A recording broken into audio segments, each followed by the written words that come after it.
ngayon is this year belongs to God. Sino naniniwala na ang taon na ito ay para sa Diyos? Kung para sa Diyos, para din sa iyo.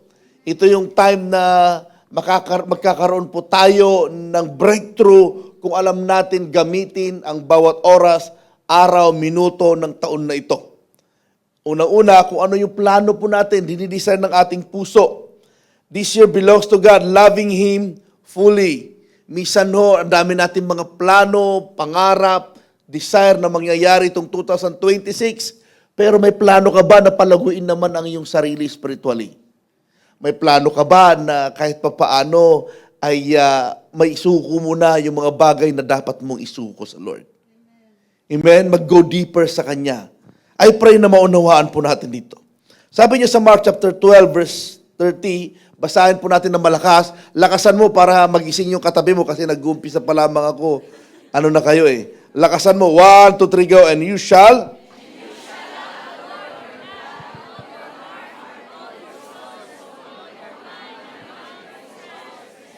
Pagbabasahin mo ito, ibig sabihin lahat-lahat, wala nang ititira. Ibigay mo na ng todo sa Panginoon ang pagmamahal na yan. Ang lahat ng meron tayo, nakafocus sa Kanya. Ano? Sabi niya dito, love with all your heart. Sino may puso dito? Ibig sabihin, pag sinabing heart, ito yung resolution and surrender. Ibig sabihin, ito po yung puro, kumbaga ito yung wala ka ng, walang kahati. Ayan. Blessed are the pure in heart, for they shall see God. Sa verse na ito, sino daw ang makakita sa Diyos? Makakaranas sa Diyos. Ito yung mga pure heart. Mga puso na kung saan totoo, pure ang hangarin. Itong 2026, kung nagkamali ka ng 2025 dahil iba ang motibo mo, ayusin na po natin. Alam naman ng Lord ang bawat motibo at desire natin sa buhay. Kaya sabi niya dito, sa James chapter 4 verse 8, basahin niyo po ulit. 1, 2, 3, go!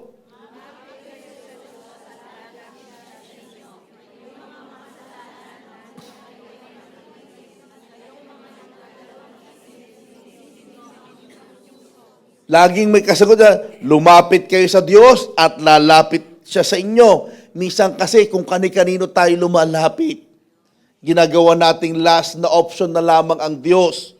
Saka ka lang lalapit sa Diyos kapag windang-windang na ang buhay. Kapag wala na, kapag nagkabuhol-buhol na ang problema, Diyos ko po, Diyos ko po. Unahin mo kasi ang Panginoon bago ka ma-inlove, bago ka papasok sa relasyon.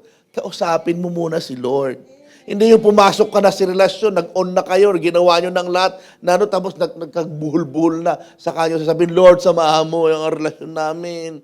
Hindi ganon. Amen, unahin siya. Amen po ba yun?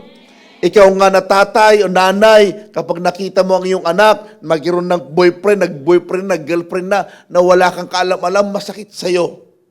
Gusto mo na, so, mag-agree na lang kayo, nanay, tatay, sabihin ng anak mo, hindi. Ganon din minsan ang ginagawa natin sa Diyos. Hello? I love you with the love with the Lord. Tapos lumapit kayo. Lalapit din ako sa inyo. Kayong mga makasalanan, sabi niya, mamuhay kayo ng malinis. In general, kayong mga makasalanan, mamuhay na kayong malinis. Alam po natin yung tama at mali. Wala pong tali. Pinagsama yung tama at mali. Ano? Wala ho.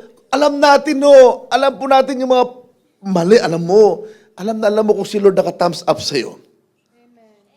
Ang emoji niya kung may virus siyang kung nagre-respond siya. Alam mo rin kung naka-heart siya. Alam mo rin kung may heartbreak siya. At alam mo rin kung naka-anger emoji siya. Why? Dahil may relasyon ka sa Diyos. Sa mag-asawa, alam mo kung kailan naiinis, alam mo kung saan excited, alam mo, kilala mo, how much more ang Diyos na mula pa nung na matagal mo na siyang kilala. Kilala mo siya at kilala ka rin niya. Okay? At kayong mga nagdadalawang isip, linisin ninyo ang inyong mga puso. Tayo minsan kasi deadma tayo eh. Saan kaya ako nagkasala? Wala naman akong maling ginagawa. Come on! Ang linis mo naman. Pastor, wala naman ako maling ginagawa. Saan kaya ako nagkasala? Ba't ganito ang nangyayari sa akin? Siguro nga wala kang kasalanan.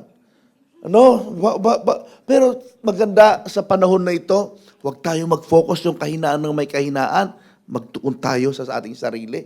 Ano pa yung dapat nating i-improve? Ano pa yung dapat nating ayusin? Para lalo tayong lumago sa Lord. Give God your desire. Sino may pangarap, may plano itong 2026? Ibigay sa Diyos. Ipagkatiwala. Gawin mo yung bahagi mo, pero ipagkatiwala mo sa Diyos. Kaya lahat po tayo may mga desire. Hayaan natin yung mga desire natin ay nakapaloob sa kalooban niya, sa desire ng Panginoon. Baka desire mo lang yan. Hindi man desire ni Lord.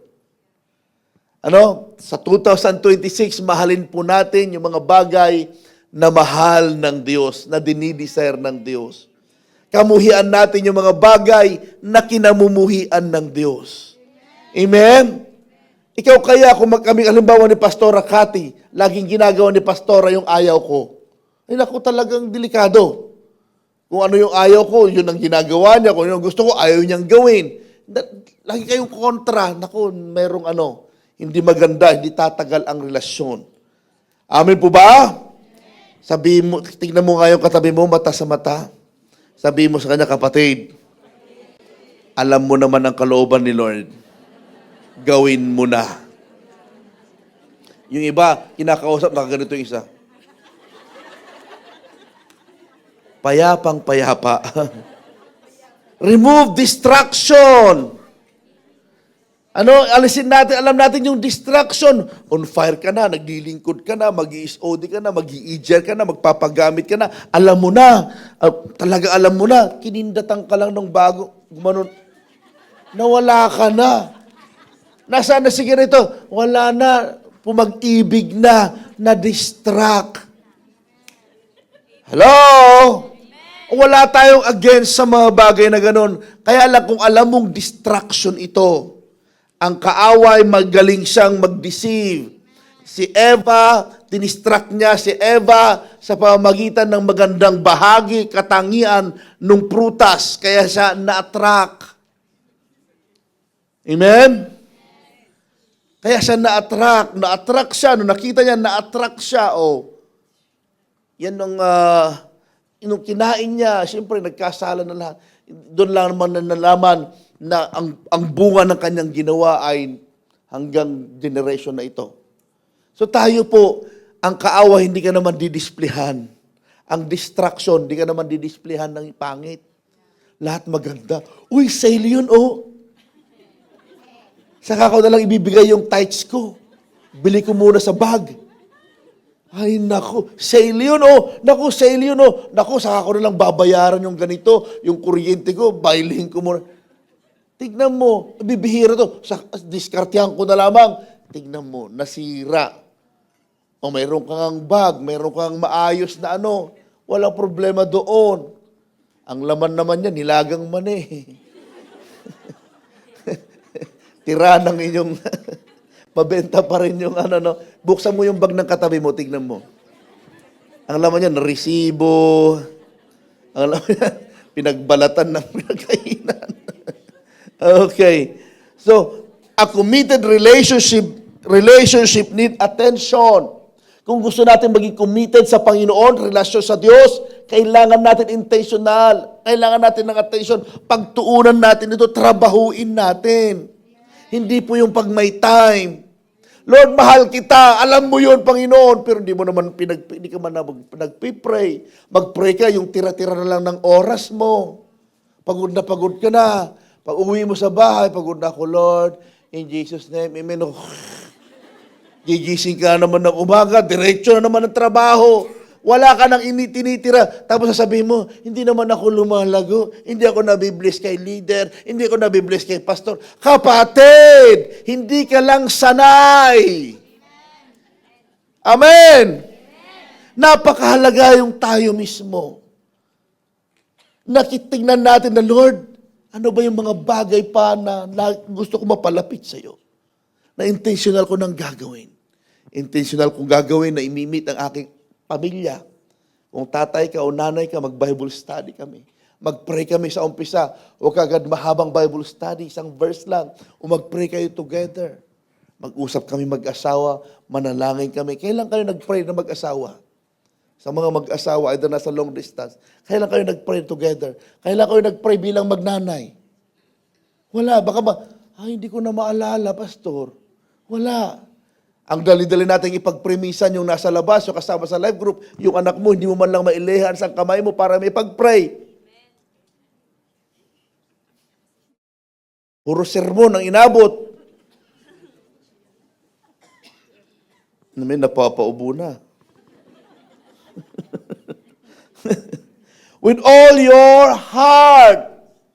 Sabi niya, the heart speaks of desire, priority, and loyalty. Makikita mo ang laman ng puso ng tao kung anong dinidesire niya, anong prioridad niya, at saan ang loyalty niya. Makikita natin, mababasa mo, hindi mo na kailangan husgahan. Alam mong sarili mo, Lord, nung last year ba, ilang Sunday ang isang taon? 52 yan, di ba? Ilang Sunday ba ang isang taon? Sino nakakalam? 52, di po ba? Makausap ba ako? 52, di ba? Oh, last Sunday, kwentahin natin. Last year, 52 Sundays. Ito na naman, 52 Sundays. O, natapos na ang dalawa, 50 na lang. Yung una, nagkasakit ka muna, 2 Sunday, nagkasakit ka, o nabawasan na. O, nanganak ka ng binyag, o nagbakasyon ka ng 4 na buwan, isang buwan, o di ilan na. O, tapos, may dumating yung time na tinamad ka, nag-date kayong mag-asawa, kung saan-saan, nabawasan. Baka yung 52 Sundays last year, wala pa sa kalahati ang attend mo.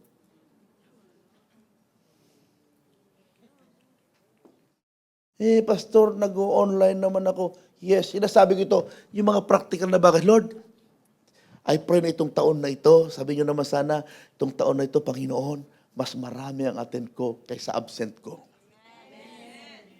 Okay ba yun? Dapat. Kaya nga pinipicturan, kaya inaano kayo ng mga life group leader para may attendance kayo, na-check namin, no, sige ganito. Alam nyo, sa every Sunday na pagtayo namin dito, kahit nakapikit ako, alam ko saan kayo nakaupo. Kung absent kayo, alam ko kung sinong absent. Dito. Ang daming absent dito, tingnan mo. Lalo yung W1, kapag tuloy-tuloy, tapos may patlang. Naku, alam ko na sinong absent. Ang sinasabi ko, may mga bagay na sa ayaw mo sa gusto, unang-una para sa'yo, pangalawa, hinahanap ka, kailangan ka rin ng grupo. Nakaka-encourage kaya kung kasama mo yung life group mo. Okay? Sabi niya dito, tanong para sa bagong taon. Pakibasa nyo nga yung tanong, 1, 2, 3, go. Ano nga ba? 1. Ano ba ang laman ng puso mo? Si Jesus ba o si Jason? Ano bang laman ng puso mo talaga? Bakit ka umatin ng church? Bakit mo ginagawa yung ginagawa mo? Ano? God is not seeking better, ito yung gusto ko. Isa sa gusto. God is not seeking better habits, He is seeking undivided attention. Yes, maganda ho yung magplano ka, may New Year's resolution para maiba yung habits mo, maputol yung bad habits na yan. Pero ang gusto ng Diyos, yung undivided attention. Yung takatuon ka sa Panginoon.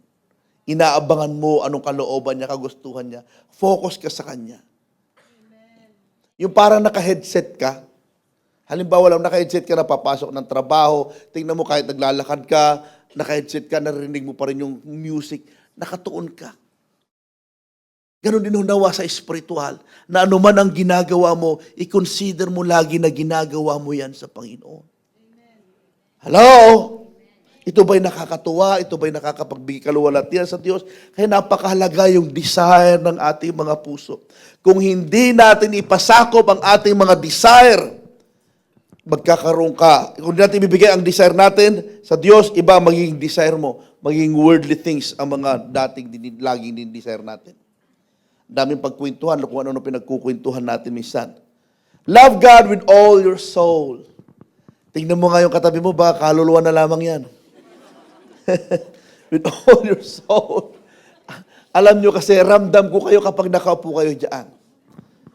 Lalong-lalo na, pagod tayo, medyo malamig, at ngayon ka lang nakarelax, nakaupo ng ganyan. Kaya tinatry ko talaga na pangitiin kayo, gumising kayo, at tulungan nyo ako, yung katabi mo, kung yung katabi mo natutulog, ay sikuin mo ng konti. Nahihiya ako, Pastor, hingaan mo siya. Gano'n mo siya. Joke lang. baka lalong manak out. Ang ibig sabihin, itry natin, magtulungan tayo. Amen? Salita ng Diyos ito. Kasi mamimiss natin, ano daw? Kaya mamaya sa life group ninyo, wala kang masabi. Natulog ka. Amen? Huwag niyo naman akong tulugan. Okay? Pastor, nakikita mo ba kami? Hindi ko kayo nakikita, pero ramdam ko kayo. Kasi pag nagsalamin ako dito, hanggang dito lang nakita ko. Pero ramdam ko kayo. Alam ko yung ganitong sitwasyon.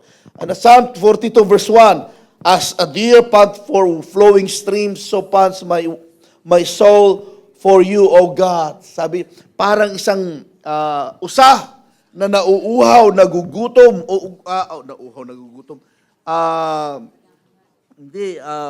uhaw, naghahangad, parang naghahangad ng batis. Sino nauhaw na dito? Ganun daw ang paghahangad ni David. Dapat ganun ang paghahangad natin sa Diyos. Yung mas hinahangad mo na maranasan ang presence ng Lord kaysa kung saan ka pupunta. Amen?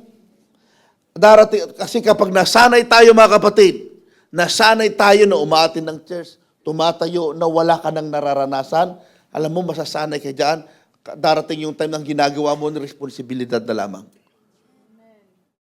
Napakahalaga ho ang presence ng Lord. Why? Kasi kapag ang presence ng Lord kasama natin, babait ka. Kahit wala si pastor sa tabi mo, kahit anong ginagawa mo, babait tayo.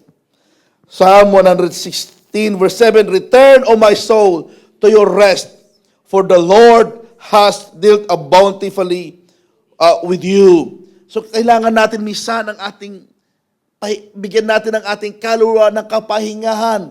Hindi yung kamatayan, hindi yung rest in peace.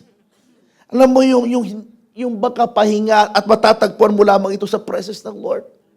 Yung kapahingahan ba hindi ka aligaga, hindi ka kung ano-ano, nakahiga ka nga, nakapikit ka nga, iniisip mo yung kaaway mo, kumakain ka nga, stress ka naman, di mo malasahan yung pagkain mo ang sarap-sarap, natutulog. Ay, alam mo yon, kapatid, kailangan yung kaluluwa, yung soul natin, ibigyan natin ng kapahingan sa pamamagitan ng pakikipag-connect, pagsamba, pagpupuri sa Diyos. Amen.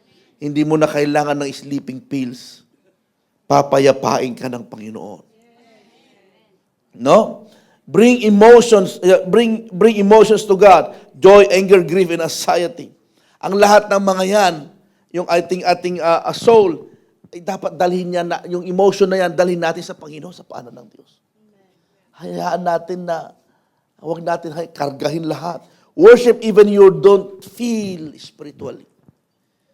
Minsan, nakatuon lang tayo.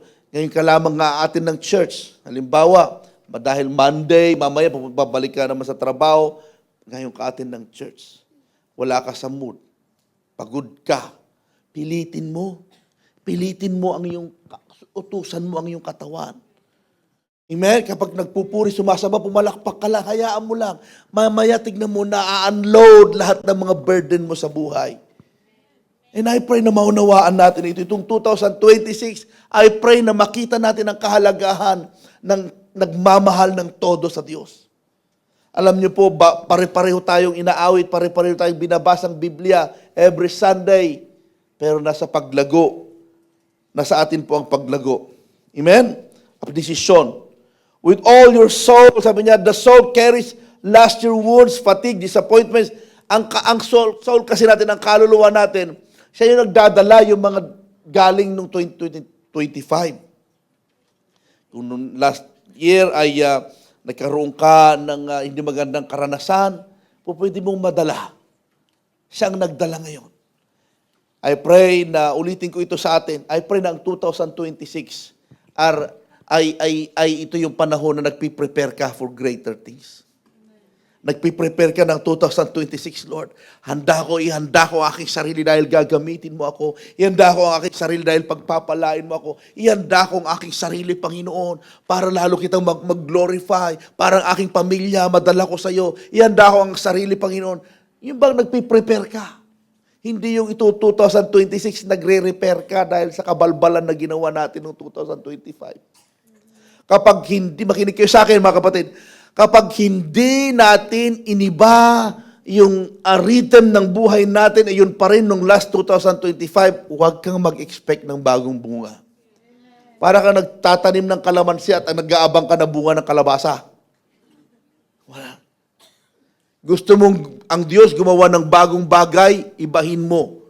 Yung pananaw mo, ibahin mo, i-inline mo, ipasakop natin ang ating sarili sa Diyos. Tignan mo, kikilos na lamang siya ng bagong bagay sa buhay mo. No struggle, magfo-flow na lamang siya. Amen po ba yun? Hallelujah. Palakpakan po natin ang Panginoon.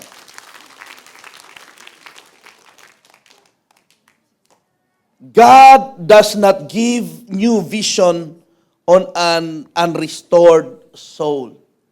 Tandaan po natin yan, ang Diyos hindi niya bibigay ang bagong pangitain, pananaw, bagong pangarap kapag hindi ka naman restore. Maibigay man sa iyo ito, mapapalampas mo.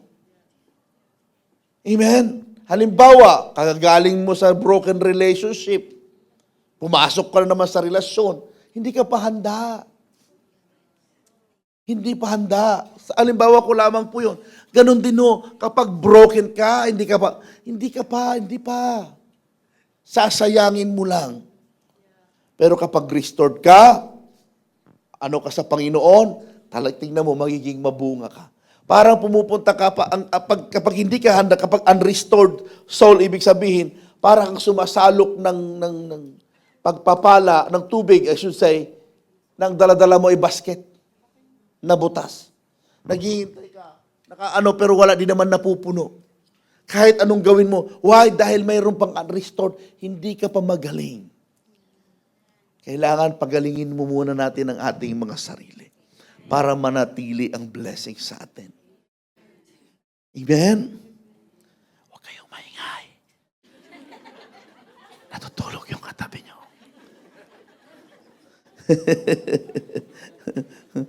Kasi yung amen ninyo, papapahina. Amen! Amen! Amen. Alam niyo, parang palubat na, no? Pero naintindihan ko po kayo. Yeah? Ang matindi kung si pastor ang inantok dito. God love with all your mind. Sa Romans chapter 12, verse 2, basahin po natin ng malakas. Do not conform.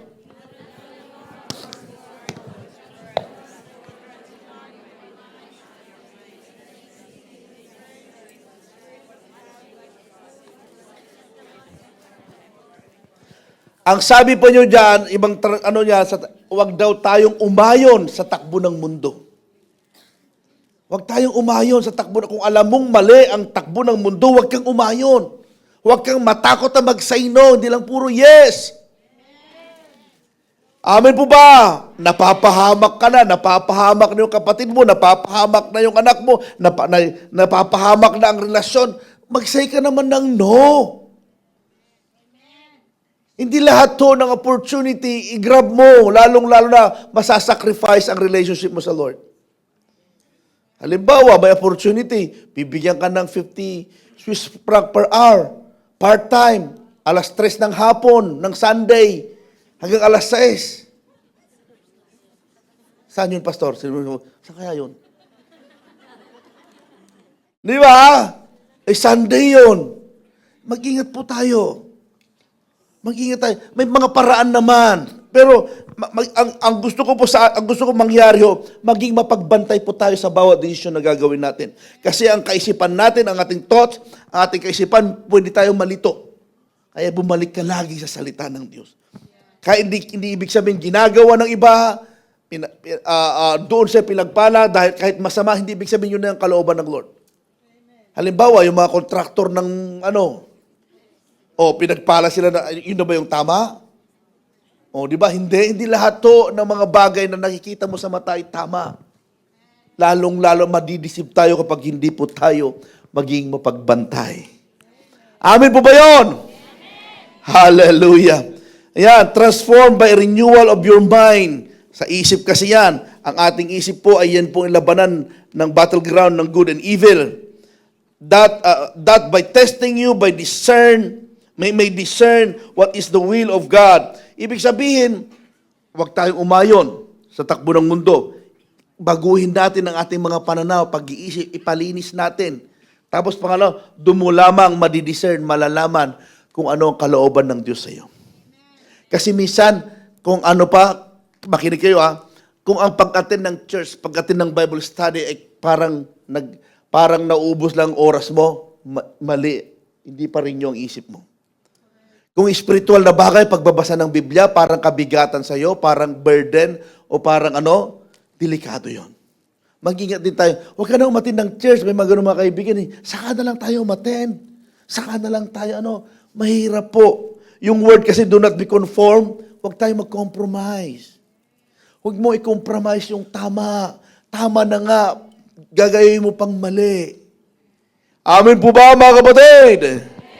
Huwag natin i-compromise. Huwag nating isawalang bahala itong sinasabi ko. Doon mo lamang malalaman ang kalooban ng Diyos, na ang kalooban ng Diyos ay nandyan din sa verse na yan. Ang kalooban ng Diyos, ikaw ay maging good, mapabuti ka. Ang kalooban ng Diyos ay katanggap-tanggap ka. Amen. Ang kalooban ng Diyos ay perfect sa iyo. Amen? Gusto ng Diyos, umayos ang buhay mo. Kaya lang, dumarating man ang kalooban ng Diyos ng good, acceptable, and perfect sa iyo, kung hindi rin nyo ang isip mo, para lang halimbawa, atin tayo ng church, may pagkakapirahan pa yan, hindi pa rin nyo ang isip niya. Magbigay tayo sa Panginoon, magbigay, napupunta lang kay pastor yan. Marinyo na tayo sa ating mga pananaw. Amen? Ako ang may mas mataas na salary kaysa sa asawa kong lalaki. Ako masusunod. Hindi po pwede yan. Hindi biblical yan at hindi naaayon sa Diyos yan. Kaya napapahamak ang pamilya, napapahamak. Amen? Tayo naman mga tatay, mag-take tayo ng lead. Ba't napunta ako doon? Amen? Huwag tayo, pag sa pag-uusap sa anak, papaubayan mo sa asawang babae, ikaw, mas maganda ang lalaki. Pakikinggan ka. Tignan mo, meron ako napanood, yung anak na pinapatulog nung nanay, pinapatulog, ay, dumating yung tatay. Tinuro lang yung kama.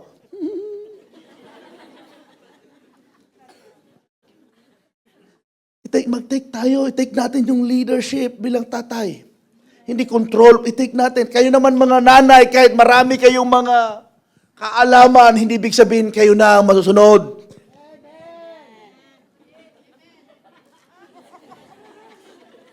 Amen. Oh. Yes, i-discuss nyo sa inyong asawang lalaki. Siya pa rin ang may last say. Hindi ka naman namin kayo i-ignore. Kapag maganda naman, tulong sa amin, yes naman kami. Hindi yung ginawa mo na, saka mo sasabihin. Ay, siya nga pala, nag-loan pala ako ng 50 Swiss franc, ha? For your information, informasyon lang binibigay mo sa asawang lalaki. Hindi ganoon. Mapapahamak ang marriage. Ang mga lalaki, gumaganon-ganon lang yan, mamaya sa asabog na yan. Lalabas na magsusuper science na yan. Bakit mainit ang ulo mo? Dahil nga, ba't ako napunta doon? Renewing your mind. Amen? Pero ang mga babawi naman tayo, pero ang mga babae, nagagawa din naman nila yon. Kasi tayo mga lalaki, hindi natin pinapakita yung leadership natin kasi. Hindi natin i-display. Daily scripture. Pagbabasa. Sabi niya dito, labis kong iniibig. Pasahin niyo ulit ito, Psalm 119.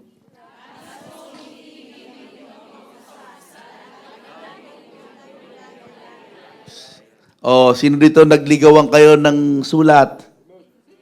Hindi ba? Yung iba, tinatago pa yung sulat. Binubuksan-buksan pa. Uy. Lalo nung high school, yung Islam book ba yon? Babasahin mo kung ano yung nung sinesinay ng crush mo. Alam mo yun, naka-receive ka ng sulat. O talaga naman tinitreasure mo. Si Pastora, nasa bahay pa yung mga voice tape namin. Kaya kapag hindi ko ginagawa yung pangako ko sa kanya, paparinig niya. Kaya buti na lang, wala nang cassette. Ang ibig ko pong sabihin, hindi lamang yung sulat ang pinapahalagahan dito kasi yung nagbigay ng sulat. Amen? Kayo nga, mga kabataan nga, tayo nga, hindi lang kabataan. I-message lang kayo ng taong type ninyo. Kahit emoji lang, i-like lang yung ano sa Facebook, tuwang-tuwa ka na. Ganun nawa tayo sa salita ng Diyos. Upuan natin ang salita, aralin natin, basahin natin, at i-memorize natin, isa pamuhay natin. Amin po ba yun? Hindi yung kasi bibigyan ko lang kayo ng warning.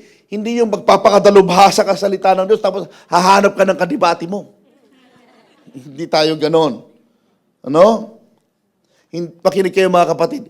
Hindi maganda po manood ng mga videos and so on and Maganda po, kaya lang mag-ingat po kayo sa mga pinapanood po ninyo. Mag-ingat kayo sa ikonsulta nyo pa rin sa amin ho. Ano? With all your mind. New levels requires new thinking. Di ba? Ngayong 49 na ako. Yung katabi mo ilang taon na? 48. Ang 48 years old or 50 years old, 60 years old, iba ang kaisipan na niyan. Nag-level up na niyan. Kasi nasa next higher level na niya. Magtaka ka. Kung nag-advance na yung edad, pero hindi nag-level up yung pananaw, pag-iisip, delikado. Halimbawa, nag-asawa ka na. Next level yan ng buhay. Nagbuhay binata, nagbuhay dalaga ka. Kawawa ang mga anak. Hello? Kawawa. Ibig sabihin, ang Diyos, even sa natural na buhay natin, ang Diyos dinadala tayo sa next level. Kaya lang, i-adjust mo rin yung pananaw, kaisipan, maturity, i-adjust mo rin.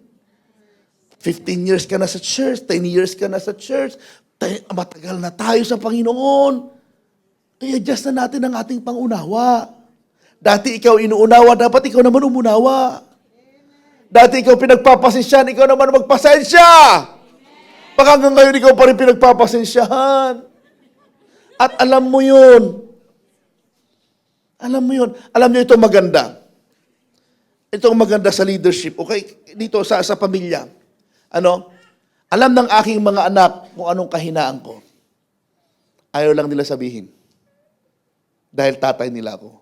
Minsan ganyan sa life group. Alam niyo ang kahinaan ng strength ng inyong life group leader. Ayaw niyo lang sabihin. Kaya tayo naman mga leader, actually tayo alam din natin. Alam din natin.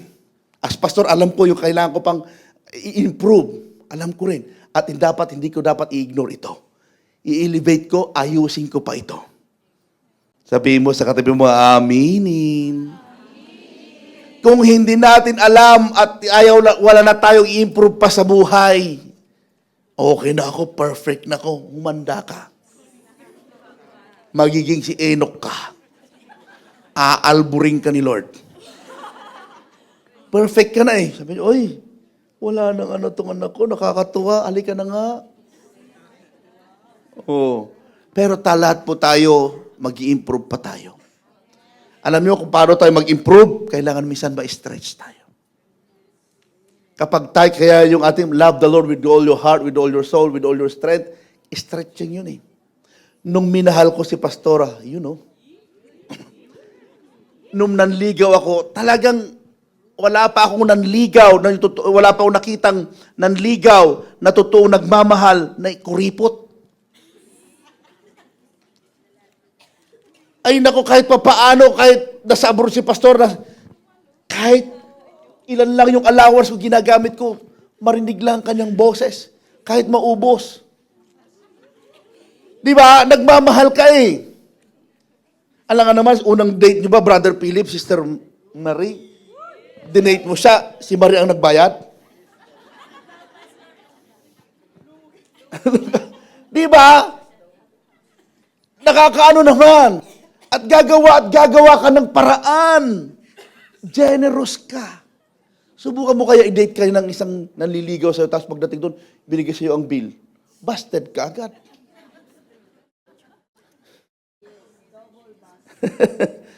Ang ibig ko pong sabihin, kapag in love ka sa Lord, generous ka. Financially, generous ka sa financial, generous ka sa pagmamahal, sa pagpapatawad, sa pagpapasensya. Kahit late nga sa dumating sa tagpuan yan, okay lang. Okay lang. Late na ng 2 hours, sinintay mo. Sagar. Makaganon ka na. Naagnas na yung makeup mo. Nung dumating siya, sorry, I'm late. It's okay. In love eh. Pero kapag hindi in love, pasilit ka. Tingnan mo.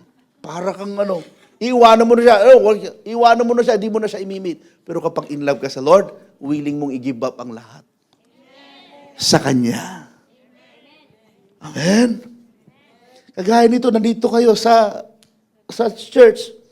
Mahal nyo kasi si Lord, kaya kayo nandito. Kaya kayo nandito dahil gusto nyo makaranas, sumasamba kayo sa Panginoon. Lord, mahal kita, kaya ako nandito. At bawat ginagawa natin sa Panginoon, sa ayaw mo at sa gusto, may karapatan o may katapat yan na blessing mula sa Diyos. Hallelujah. Sabi niya dito, the mind must be renewed to perceive God's direction from old patterns to God's vision. Yung mga old patterns natin, kailangan nating elevate, i-upgrade naman natin. Amen? Kung umaattend ka ng church, halimbawa, ng 3 o'clock, umaattend ka, 3:30, 2:30 naman. 30 minutes before. Pati dito sa ating worship service, kapag 3 o'clock, sisikapin din ng worship team, 3 o'clock, umpisa na natin. Amen? Kaya ako ngayon, naghahabol na ako ng oras ko. Dahil nauubos na yung 30 minutes natin sa Ang ibig ko sabihin, lahat ng mga bagay, i-elevate natin, ayusin natin for the glory of God. Amin po ba yun? I-upgrade po natin. Sabi niya, lumalago ang pananampalataya kapag ang pangunawa ay naayon sa katotohanan. Ulitin ko, lumalago ang pananampalataya kapag, kailan lalago, ang pangunawa ay naaayon sa katotohanan. Baka mamaya ang pangunawa natin ay hindi naaayon sa totoo. Sa salita ng Diyos, sa katotohanan. Kaya yung pananampalataya natin, iba. Iba. Hindi tayo lumalago dahil iba yung katotohanan na tinatanggap natin. Love God with all your strength. Pagsabi strength. Walang ka-strength naman. Pagsabi strength. Pag sinabing strength, kailangan ng action and obedience. Okay, sabi niya sa John 14:15, if you love me, you will keep my commandments. Okay, kung mahal mo ako, tanggapin mo, sundin mo ang utos ko. Yan ang salaan, filter ng ating pagmamahal sa Diyos. Lord, mahal kita. Pero, paano siya? Bahala na siya sa buhay niya. Mahalin mo lang ang Lord muna. Kasi minsan, dami natin, mahal ko siya, mahal kita, Panginoon. Kaya lang hindi ko mabitawan pa ito. Come on. Kaya natin yan. Pero sabi niyo dito, 1 Corinthians chapter 10:31. Basahin niyo ng malakas. 1, 2, 3, go.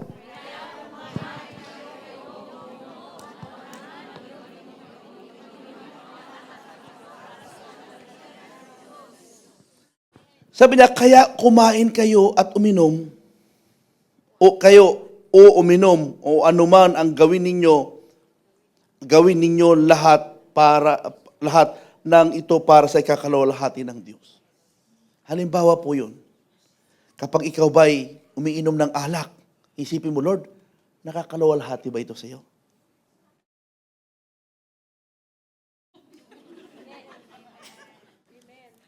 Amen. Kung magdamit ba ako ng ganito, nakakalawalhati ba ito sa'yo? Hindi na kay pastor, hindi na sa church leader, hindi na. Tanungin mo na lamang si Lord, sasagutin ka niya.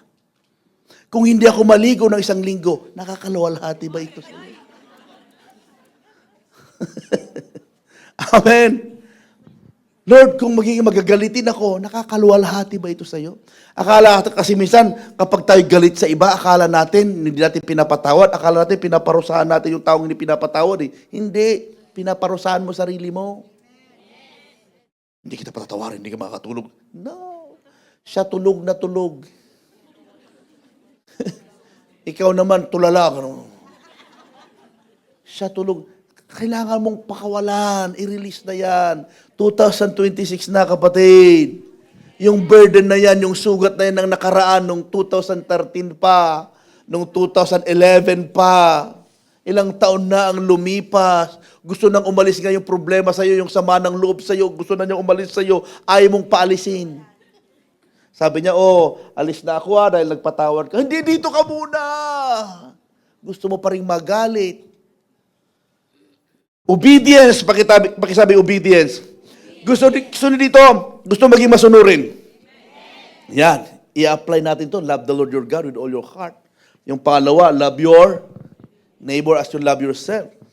Sabi niya dito, minsan, ang panalangin natin ganito, Lord, gusto ko, Panginoon, ay maging mapagpasensya sa araw na ito. Pipray ka sa kwarto mo, sa lao, umiiyak ka, Lord, tulungan mo ako maging mapagpasensya. I-reach out ko ang aking mga mahal sa buhay, Lord. In Jesus' name, amen. Paglabas mo ng kwarto, yung mga damit, yung mga platsahin, yung mga hugasin ng plato, nandun. Tatawa, nakareceive ka pa ng text. Puro size ng sapatos. Maano ka talaga? Lord, akala ko ba pagpapasensya?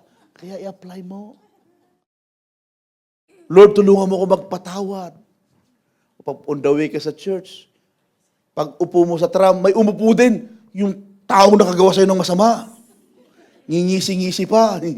Gumaganon-ganon pa sa'yo. Ano ang gagawin mo? Baka sabi mo, Lord, babawiin ko muna. Bawiin ko muna. Ang Diyos, gusto niya tayo maging masunurin. Mas gusto niya yung character natin kaysa yung comfort natin. Amen po ba yun? Wala pa naman dito, tingnan mababait po kayo. Yung bang nakaupo kayo, halimbawa, tapos kakalabitin kayo ng usher, sister o brother, pwede ba mag-move ka doon? Wala pa naman nag-walk out na gano'n. Meron ba nag-walk out? Ano ba ito si church na ito? Nakaupo na ako para patayon ba?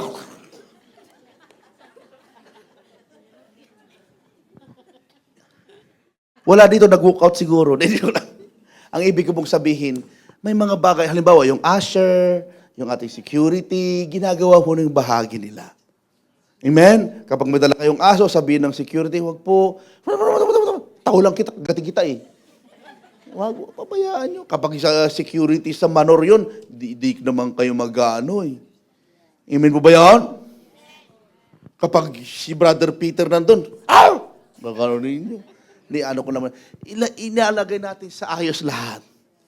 Amin po ba yun? Napakahalaga po ito. At ganun din ho sa family. Daanan ko lang mo, sa obedience, so dapat ho nakikita muna sa loob ng pamilya. Sa loob ng pamilya, minsan tayo mga Kristiyano na, tatawag tayo sa kapitbahay, sa ating life group, sa member, I love you with the Lord, sister. Magpatuloy ka, di ba? Ganun yung sinasabi, patuloy ka, I pray for you, ganito, ganyan. Pagbaba mo ng telepon, Ma, nasaan yung ganito? Ikaw, nag-ibang anyo mo. Bakit yung ka-life group mo, ang bait-bait mo, sa sarili mong anak na mahal mo, para mong gusto mong kagatin? Huwag ganun. At ka ipag-pray yung, lagi mo ipinagpipray yung nililihans. Yung iba, kailan mo inilihans, ipinag-pray yung anak mo. Kailan kayo nag-pray together mag-asawa? Kailan? Karoon ng katahimikan. Praying for you, gumaganon ka, pero yung sa loob ng bahay. Mag-Bible study tayo, sister, doon. Nag-Bible study ba kayo sa loob? Napakalaga, kapatid, ito. I-redeem natin yung time na na-miss natin. Sa family po natin. Minsan ang bait-bait natin sa labas, pero sa loob ng tahanan, tayo nagkakagatan. Sa totoo lang. Pero ngayon, may iba na. 2026 na. Amen ba yan? Pag uwi mo, let's pray together. Simple lang. Gusto naman, hinihintay ka lang ng iyong asawa, hinihintay ka lang ng iyong pamilya, kahit na online yan, hinihintay ka lang. Hinihintay ka lang kapag isang click mo lang. Pwede ba tayo mag-pray? Hindi ka tatanggihan. Kung mayroon mang tatanggi, ilan lang yun. Kailangan na natin mo mag-obey kung ano pinapagawa ng Diyos. Amen. Bakit ganito yung tinuturo ko po? Kasi more on dapat to, yung ating pinapag-aralan, more on action na. Yes. More on action na. Okay? Live out your faith and serve consistently. Maglingkod tayo ng tuloy-tuloy. Bibilisan ko ng konti. Alas 5 na. With all your strength. Daanan ko lamang po yung with all your strength. Huwag nyo naman pong isagad-sagad ang lakas na yan sa physical ninyo. Sa pagtatrabaho and so on. Masisipag na po kayo. Maganda na po yun. Pero bigyan nyo naman po ng puwang ng panahon na mag-rest po kayo. Kaya naiintindihan ko kayo kapag dito kayo inabutan ng pagre-rest eh. Pastor, ito lang yung time ko na kaupo akong hindi walang ginagawa. Okay lang, naunawaan namin kayo. Kaya lang, ba't naman dito? Dali mo na sa bahay yung rest na. Dito dapat gumising ka naman. Kaya sa bahay naman kasi, nakahiga ka doon. Minsan na matulog ka, nakaganong ka sa cellphone. Nabagsak tuloy sa mukha mo. Nabasag yung salamin mo. Oh, mag-rest. Pag sabi rest, pahinga mo, kaya kailangan natin strength represents action. Si Pastora Cathy, kaming dalawa, kapag alam niya mag-rest ako, pinapabayaan namin. Pabayaan mo, kahit medyo hindi pa maayos ang bahay, okay lang. Makapag-rest yung katawan. Kasi makakapag-perform ka ng maayos kapag healthy ka. May bibigay mo yung the best mo. Spiritually, emotionally, lahat. Kapag makakapag-perform ka ng maayos, makakapagturo ka ng maayos sa life group. Vision demands participation. Loving God fully means committing time. Pag sabi time, kapag nagmamahal ka sa Lord, nagmamahal tayo sa Diyos, kailangan ho ng time. Hindi po yung pag walang time. Kailangan ho ng energy, lakas. Amen? Kailangan ng resources. Kasama ho ang inyong mga pera. Kasama ang inyong mga ari-arian na paglilingkod sa Panginoon. Pastor, bakit ano yan? Hindi ibig sabihin kukunin yan.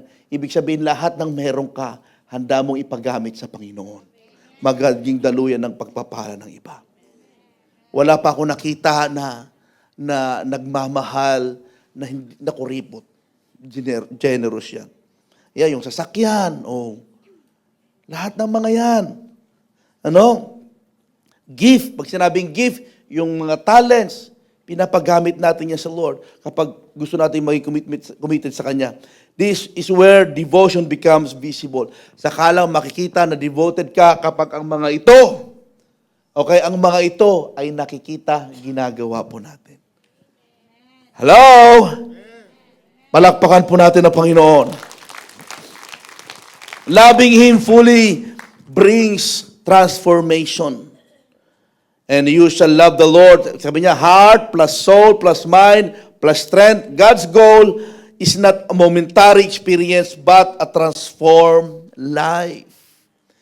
Tama ho yung sinasabi po natin na hindi lamang po madagdagan ang kaalaman, mabago din ang ating buhay. Amen, yung mabait ka, babait ka pa. Okay? Tumayo po tayo lahat.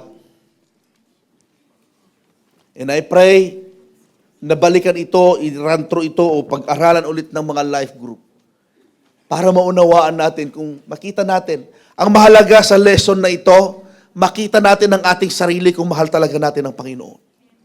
Nang with all your heart. A new level of experience love of God is not found in more information but in total surrender. When love becomes complete, transformation becomes possible. Ang isang bagong antas ng pagdanas ng pagmamahal sa Diyos ay hindi matatagpuan sa maraming impormasyon o maraming nalalaman, kundi sa ganap na pagsuko sa Diyos. Kung mahal mo ang Panginoon, mahal natin ang Diyos. May mga bagay pa ba na hindi siya nagiging Diyos sa iyo?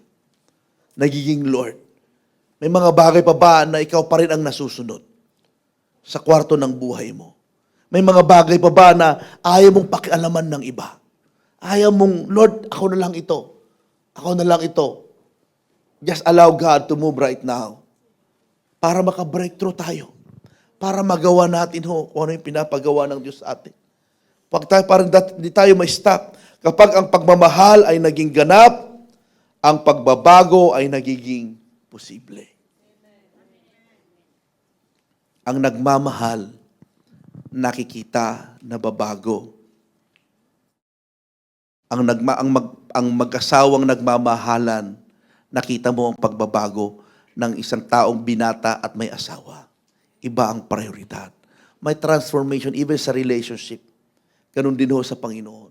Kung toong mahal natin sa Lord, ang Lord, mahal natin ang Diyos, huwag lang ho nawa sa nguso. At hindi lamang ho sa puso, kasama rin ho sa gawa. Amen. Kasama sa gawa na kailangan natin, Lord, kailangan ko nang ayusin bagay na ito. Makinig kayo sa akin. Huwag muna kayo mag-focus sa iba. Just between you at tayo muna, ako muna. Ano ba yung bagay sa buhay ko, Lord, na hindi mo pinagaharian? Na sinasabi ko mahal kita, pero hindi ko pa rin may give up, hindi ko pa rin may suko. Hallelujah, God. Habang nagpi-play yung ating keyboard, I encourage you to close your eyes, focus to God.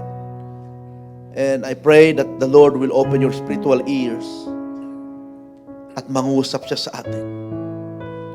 Kausapin niyo ang Panginoon. Even dito sa worship team. Lahat tayo. Naniniwala ko na ang Diyos ay tutugon. Pero specific word na sasabihin niya.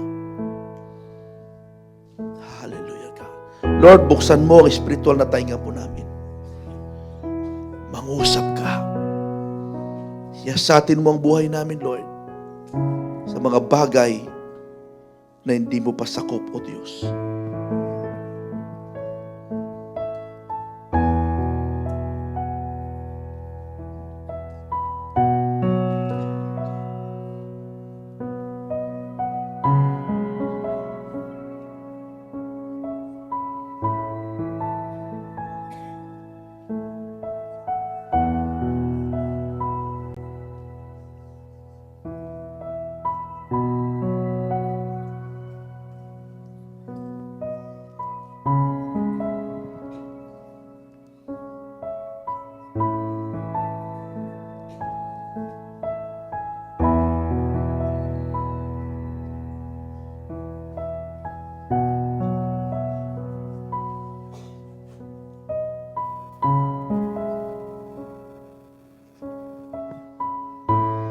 Listen. Ask God. Hayaan mo na expose na yung laman ng puso mo. Makita natin yung dapat pa nating improve.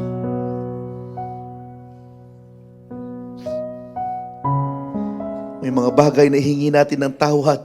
Hingi natin ng tawad. Lord, patawad, Lord, kung may sinasabi naming mahal ka namin, pero hindi namin ginagawa yung kalooban mo. Sabi namin, mahal ka namin, pero hindi pa namin kaya i-give up. But Lord, today, lalong-lalo itong 2026, tulungan mo kami na bitawan na namin ang mga bagay na dapat naming bitawan at i-embrace namin ang kalooban mo.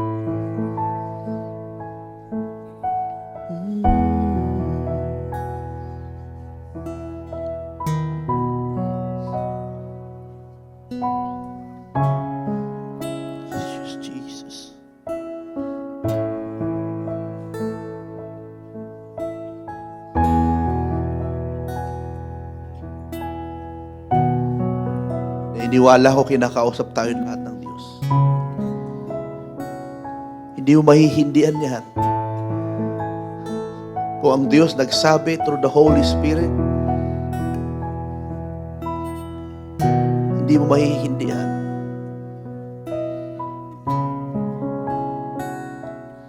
Lord, yes, O God. Patawad, Panginoon. At salamat, pinubuksan mo ang kailaliman ng aming mga puso. Gusto naming mahalin ka, Lord, ng todo, O God. Dahil sa pagmamahal na yon, may pagbabago. Sa pagmamahal na yon, may babalik yung galak, sigla namin. Oh God.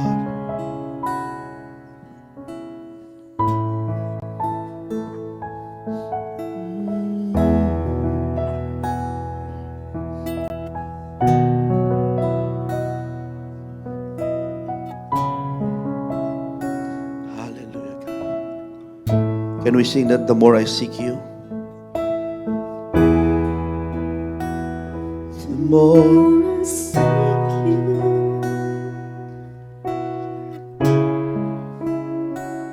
the more I find you, the more I find you, the more I love, the more I seek you, the more I seek you, oh Jesus, the more I find you, the more I find you. Lumalalim ang ating desire sa Panginoon, uhaw at gutom. Continue to sing that song. I wanna see,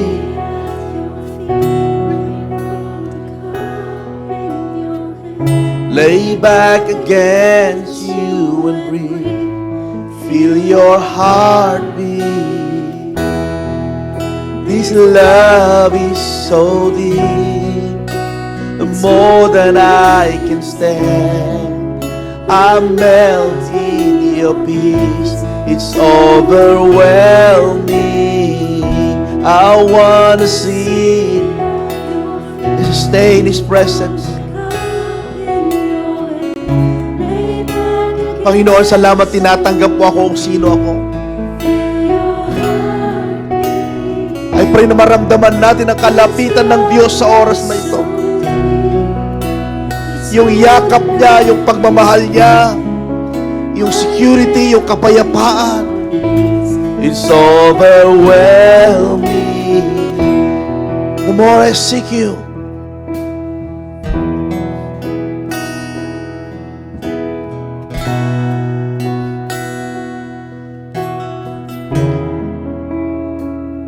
the more I seek you,